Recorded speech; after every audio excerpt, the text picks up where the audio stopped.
In other news today, Thug chooses the wrong goddamn alley to commit murder. Boku no Hero is one of the best shows I've seen in a good while, and when the only other competition is provided by centaurs and dragons being so cute, I don't know if there's a fair comparison to show how good the show is. Oh wait, I think there is! Unlike the show that hasn't picked up in a while based off a shonen series that was actually influential, that's right, Dragon Ball Super, Boku no Hero is incredible in every way. From the characterization to the music to the stretching exercises, everything is just balanced so well. Hell, I hate reading mangoes and compared to watching a show, and yet here I am, loving every last page. It's a good fucking show, watch show! However, one thing is always prominent throughout the show: the character's driving force of motivation and conviction. Every character is motivated by something. Izuku and Bakugo's rivalry is comparable to Naruto and Sasuke. One learns things from others and values their strengths, the notebooks, while the other pushes people away and has a people are obstacles mindset.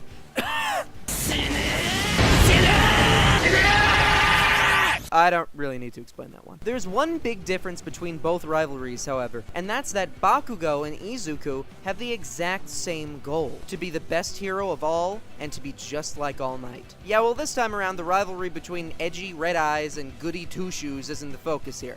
There's two of them because this show gives two separate portrayals of rebellion for two very different villains. Boku no Hero explores and justifies the villain's points of view that no other anime does in the same manner. The convictions and arguments aren't the usual evil mastermind, insane blubber. You can actually justify the logic of what they're saying. It's a little too realistic. Brushing aside the idea that the creator of the show very well might be an escaped convict, the conviction required to rebel has the potential to instill fear into the fictional world's entire society, and the character responsible for starting the wave of chaos that leads to an explosive conclusion truly encapsulates what it means to have a conviction to support and fuel a cause greater than you are. Disclaimer: don't commit crimes! Boku no Hero is a world where, when characters fight, so do their core beliefs. Why do they keep revisiting the part where All Might goes,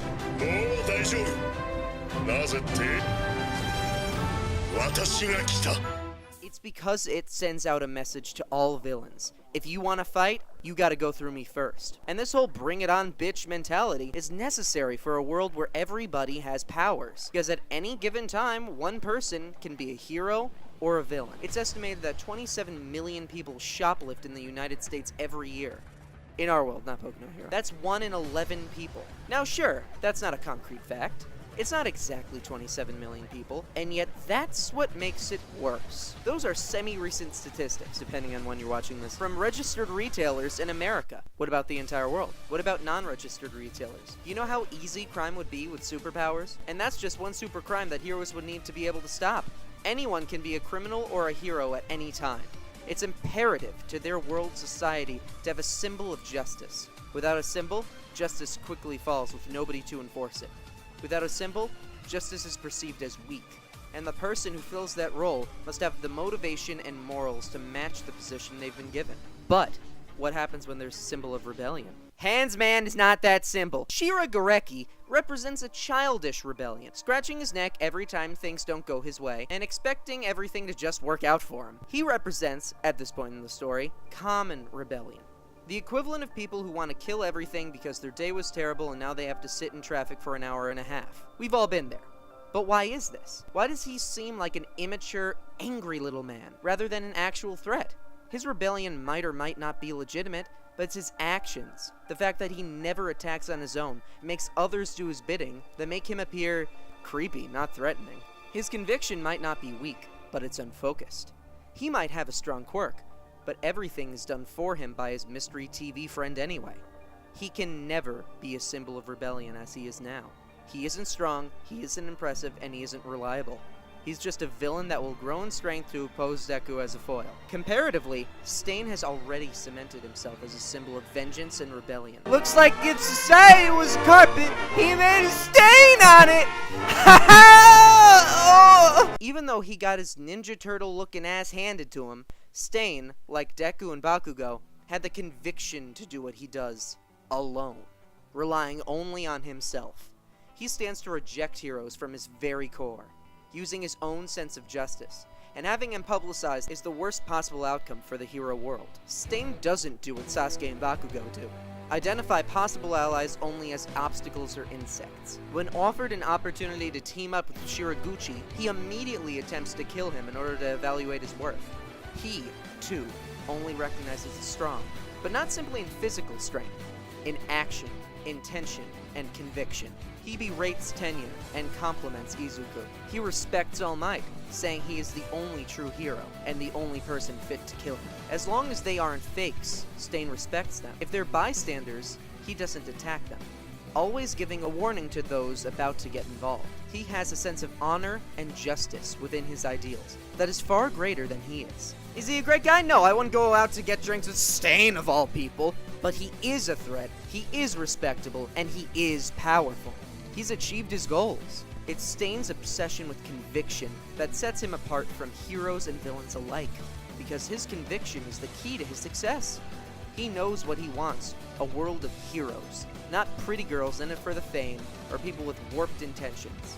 He wants there to be honest heroes and takes pride in being an honest villain. In order to have a strong conviction, you can't just follow your beliefs, you must act on your intentions. A belief is just an opinion. You can have any kind of beliefs you want, but if they don't match your actions, you're doing something wrong. Likewise, you can take steps, but if they aren't steps in the right direction, you're walking in circles. That's what conviction is. Stain hasn't been given anything. Stain's focus keeps him self-dependent. His conviction is strong enough to the point where he not only rejects the world, but does it so well that he's publicly recognized for it. We learn from Stain that to be impressive, that to have conviction requires both sacrifice and knowledge. Stain knows what qualities make someone a hero.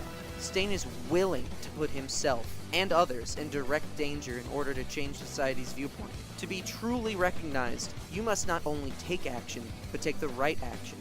Moving with conviction means to focus, not on getting what you want, but to be what you believe. Stain is a scary guy who is willing to physically sacrifice those he deems hypocrites for the sake of his ideal world. And yet we can take from this fucking nutjob a solid foundation for acting upon our motivation, a way to frame our actions to propel us forward, and critique or improve our own values.